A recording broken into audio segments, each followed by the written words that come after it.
ஓம் நம சிவாய. வணக்கம். நான் ஜோதிடர் ஜெயமொழி ஃபைண்டபுளாக பேசுகிறேன்.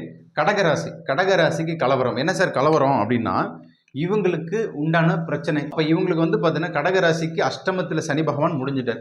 முடிஞ்ச பிறகும் இவங்களுக்கு பிரச்சனை வருது. எதனால அப்படின்னா 2, 8 இப்போ 2ஆம் இடத்துல கேது, 8ல் ராகு.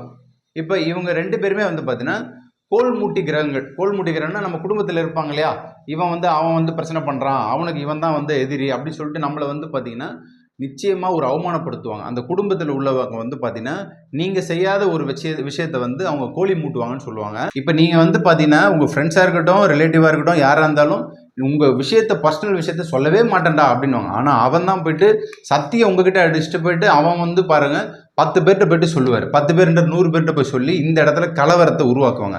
அப்போ அந்த கலவரத்தில் நம்ம பேர் இங்கே அவமானப்படுத்தப்படும். அப்போ இந்த இடத்துல பார்த்தீங்கன்னா உங்களுக்கு இந்த கோழி மூட்டி பிரச்சனைகள்லாம் அதிகமாக வரக்கூடும். இந்த விஷயங்களில் பார்த்தீங்கன்னா கணவன் மனைவியே பிரிஞ்சு போகிற நிலைமையில கடகராசி இருப்பாங்க. அது மட்டுமல்ல, இவங்களுக்கு பார்த்தீங்கன்னா அண்ணன், தம்பி, அம்மானா எல்லாருக்குமே பிடிக்கும். அந்த அம்மாவே பார்த்தீங்கன்னா உங்களுக்கு பிரச்சனைகளை அதிகமாக கொடுப்பாங்க. அம்மா, அப்பா இந்த மாதிரி உறவுகளுக்குள்ளே பார்த்தீங்கன்னா குறிப்பாக சொத்து. அப்போ சொத்து பிரச்சனையில் இந்த கடகராசிக்காரங்களாம் பாருங்க இப்போ ரொம்ப ப்ரெஷரில் இருப்பாங்க. அதே மாதிரி இந்த அந்த நண்பர்களும் பார்த்தீங்கன்னா உங்களுக்கு துரோகம் பண்ணுவாங்க.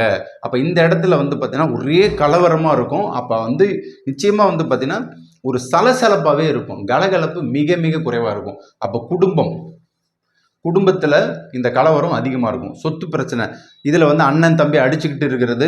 அதேமாதிரி கோர்ட்டு கேஸு, வழக்கு, வம்பு தும்பு இந்த பிரச்சனைகள் இருக்கிறது. நண்பர்கள் இது பார்த்தீங்கன்னா அஷ்டபந்துக்கள் தோஷம் அப்படின்வோம். இந்த ராகு கேதுகள் 2, 8ல் இருந்தால் அது பேர் வாசிக்கு சர்பதோஷம். அந்த வாசிக்கு சர்பதோஷம் என்ன பண்ணுன்னா நம்மளை தூங்கவே விடாது. நம்மளை கிட்டத்தட்ட பார்த்தீங்கன்னா படையெடுக்கிற பாம்பு கொத்தாமல் போகுது. இந்த இடத்துல பாம்பு எடுக்கிறது ராகு கேதுகள் தான். அப்போ பார்த்தீங்கன்னா இந்த டைமென்ஷனில் செயின் ஆஃப் ஈவெண்ட்ஸ்னு சொல்லுவோம். நிகழ்வுகளின் தொடர்பு கடகராசிக்கு இந்த ராகு கேதுவால் நமக்கு பிரச்சனைகளை தராங்க.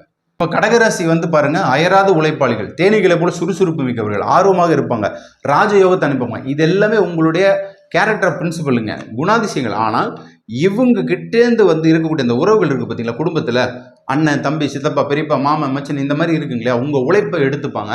உங்கள் உழைப்பை புழிஞ்சு இந்த கரும்பு சக்கை எப்படி சாருக்குள்ளே போயிட்டு அப்படியே வெளியே வரும் பார்த்தீங்களா, அந்த மாதிரி தான் கடகராசியில் இருப்பாங்க. அதில் எஸ்பெஷலாக புனர்பூசம், இந்த பூசம் ஆயில்யம். இப்போ இந்த 3 நட்சத்திரக்காரங்க கடகராசியில் இருக்கீங்கன்னா அந்த 3 பேருடைய உழைப்பு அப்படியே பார்த்தீங்கன்னா உங்கள் உறவுக்குள்ளே இருக்கிறவங்க அத்தனை பேர் எடுத்துப்பாங்க.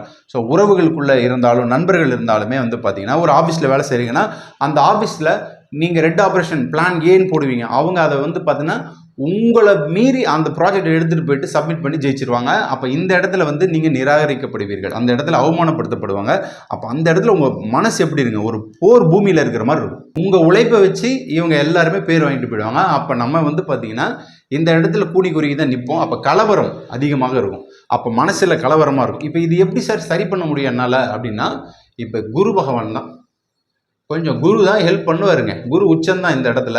அப்போ குரு உச்சமாக இருக்கிற ஒரே காரணத்தினால நிச்சயமாக இவங்களுக்கு பார்த்தீங்கன்னா ஒரு மாற்றுப்பாதையை உருவாக்குவார். அப்போ மாற்றுப்பாதையை உருவாக்கக்குள்ளே பார்த்தீங்கன்னா ஆன்மீக தேடலுக்குள்ளே மனசை கொண்டு போங்க. அப்போ பார்த்தீங்கன்னா உங்களுக்கு தியானம், யோகா பயிற்சி இதெல்லாம் பண்ணுங்கள். நிச்சயமாக ஒரு மனமாற்ற ஒரு சித்தர்கள் வழிபாடு கடகத்தில் உள்ளவங்க அதிகமாக பண்ணுங்கள். அதே மாதிரி பார்த்தீங்கன்னா யாரையுமே நம்ப வேண்டாம். இந்த காலகட்டத்தில் பொறுமையை அவசியமாக கடைப்பிடிங்க. நிச்சயமாக இதில் மாற்றத்தை கொடுக்கும். அதே மாதிரி பார்த்தீங்கன்னா இந்த கடகராசியில் உள்ளவங்க எப்போதுமே அம்பாள் வழிபாடு அதிகமாக பண்ணுங்கள். ராஜராஜேஸ்வரி, புவனேஸ்வரி, சமயபுரத்தால், அங்காளம்மன் இந்த மாதிரி அம்மன் தெய்வங்கள். ஏன்னா கடகராசி ஒரு சரராசி, சந்திரனுடைய ராசி. அப்போ சந்திரன்னா அம்பாள், அம்மன் அப்படின்னு எடுக்கிறோம். அவங்கள பிடிச்சாலே அந்த கலவரத்துலேருந்து உங்களுக்கு நிலவரம் அப்படியே மாறக்கூடும். நிச்சயம் இந்த கடகராசிக்கு குரு பகவான் தான் உங்களை பார்த்தீங்கன்னா நிச்சயம் நன்றாக வைப்பார். அதே மாதிரி உங்கள் குலதெய்வ வழிபாடை தொடர்ந்து பண்ணுங்கள்.